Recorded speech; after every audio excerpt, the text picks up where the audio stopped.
सुप्रभात। नमस्ते मेरे प्रिय छात्रों। रचना विभाग गद्य आकलन। तो गद्य आकलन में आपको एक पैराग्राफ दिया जाता है और उस पर आपको प्रश्न तैयार करने होते हैं। 5 प्रश्न ऐसे तैयार करने होते हैं जिसके उत्तर एक वाक्य में हो। तो प्रश्न निर्मिति।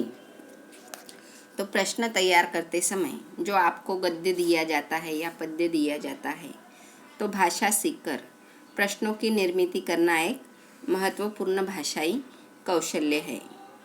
तो पाठ्यक्रम में भाषा कौशल्य को प्राप्त करने के लिए प्रश्न निर्मिति घटक का समावेश किया गया है। आपको एक परिच्छेद गद्यांश को पढ़कर उसी पर आधारित 5 प्रश्न तैयार करने हैं और यह प्रश्न ऐसे तैयार करने हैं कि जिसके उत्तर यह एक वाक्य में हो। तो तैयार प्रश्न सार्थक एवं प्रश्न के प्रारूप में हो। प्रश्न के उत्तर दिए गए गद्यांश में हो। तो जो गद्यांश है तो उसमें ही उसके आंसर होने चाहिए। रचित प्रश्न के अंत में प्रश्न चिन्ह लगाना आवश्यक है। तो जो हम प्रश्न तैयार करते हैं तो उसके बाद प्रश्नार्थक चिन्ह देना बहुत ही महत्वपूर्ण होता है। यदि आप प्रश्नार्थक चिन्ह नहीं देते हैं तो उसका अंक मिलता नहीं है। तो प्रश्न चिन्ह देना यह बहुत महत्वपूर्ण होता है। प्रश्न रचना का कौशल प्राप्त करने के लिए अधिकाधिक अभ्यास की आवश्यकता है। प्रश्न का उत्तर नहीं लिखना है तो आपको यह प्रश्न अच्छी तरह से तैयार करने हैं, मगर उसका उत्तर वहाँ पर लिखना नहीं है। प्रश्न रचना पूरे गद्यांश पर होनी आवश्यक है। तो प्रश्न बनाते समय जो एक पैराग्राफ दिया है, गद्यांश या परिच्छेद दिया हुआ है, तो पूरे परिच्छेद पर यह प्रश्न तैयार करने हैं। ऊपर के एक ही पैराग्राफ के ही करने नहीं हैं। तो जो पूरा पद्यांश है तो पूरे पद्यांश पर हमारे 5 प्रश्न यह तैयार होने चाहिए। तो हम देखते हैं प्रश्नवाचक शब्द कौन कौन से होते हैं, कौन होते हैं, कब यह प्रश्नवाचक चिन्ह है, कहाँ, क्या, क्यों, कैसे, कौन सा, कौन से, कौन सी, किसका, कितना, यह सारे क्या है प्रश्न निर्मिति के लिए आवश्यक शब्द है।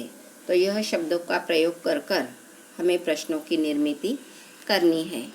अब यहाँ पर देखो, मैंने एक पैराग्राफ आपको दिया है और उस पर प्रश्न भी तैयार करके दिए हुए हैं।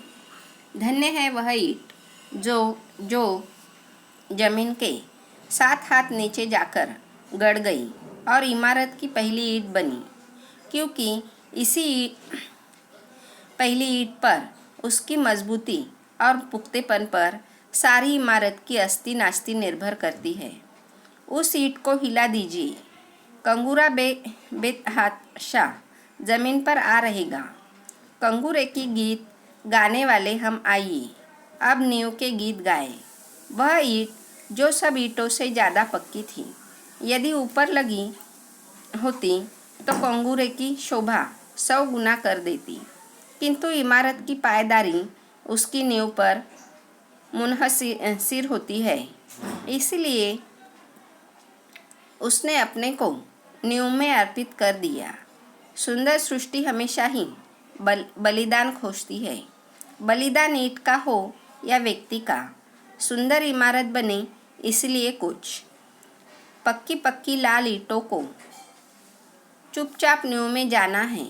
सुंदर समाज बने इसलिए कुछ तपे तपाए लोगों को मौन मुख शहादत का लाल सेहरा पहनना है। तो यह आपको पैराग्राफ गद्यांश यहाँ पर दिया हुआ है और इस पर आपको क्या करने हैं, 5 प्रश्न तैयार करने हैं। तो लेखक के अनुसार कौन सी ईंट धन्य है और क्यों। दूसरा प्रश्न, नींव की ईंट को हिला देने से इमारत पर क्या असर पड़ेगा। तीसरा, इमारत की मजबूती का आधार क्या है। चौथा, सुंदर सृष्टि क्या खोजती है। 5वां, समाज को सुंदर बनाने के लिए क्या करना होगा? तो यह ऐसे 5 सवाल है। कभी कभी उपयुक्त गद्य खंड के लिए उचित शीर्षक दीजिए। पहले इस तरह से सवाल यह बनाने के लिए अलाउड था, मगर अब ऐसे सवाल बनाने नहीं हैं कि उपयुक्त गद्यांश के लिए उचित शीर्षक दीजिए। यह इस तरह का सवाल बनाना नहीं है। तो जो पैराग्राफ आपको दिया जाता है तो उस पर ही आपको 5 सवाल बनाने हैं। तो यह जो एक पैराग्राफ मैंने यहाँ पर दिया है, तो इस पैराग्राफ पर आपको 5 प्रश्न तैयार करने हैं।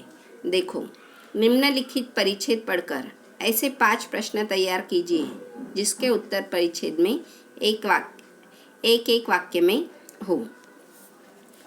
पुस्तक का मानव जीवन में बहुत महत्व है। मानव ने सर्वप्रथम पुस्तक का आरंभ अपने अनुभूत ज्ञान को विस्मृति से बचाने के लिए किया था। विकास के आदिकाल में पत्ते, ताड़पत्र, ताम्रपत्र आदि साधन इस ज्ञान संग्रह के सहायक रहे हैं। ऐसा पुस्तक का इतिहास स्वयं बताता है। पुस्तकें मानव को अपना अनुभव विस्तृत करने में सहायक होती है।